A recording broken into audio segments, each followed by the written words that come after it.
প্রশ্নপত্র ফাঁস হওয়ার কারণে এডিসির নিয়োগ সংক্রান্ত পরীক্ষা বাতিল হয়ে গিয়েছিল।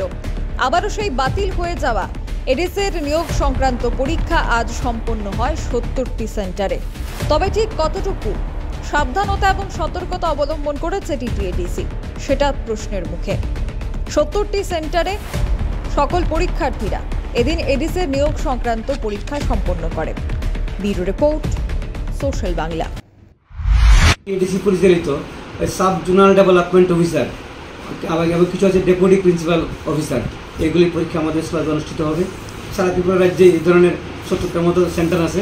আমাদের স্কুলে একটা সেন্টার সিনিয়র অ্যাসেম্বলি স্কুল, আমাদের স্কুলে ২০০ জন পরীক্ষা দেবে। শেফদের পছন্দ সিস্টার মশলা, যা মডার্ন টেকনোলজি এবং স্বাস্থ্যসম্মত।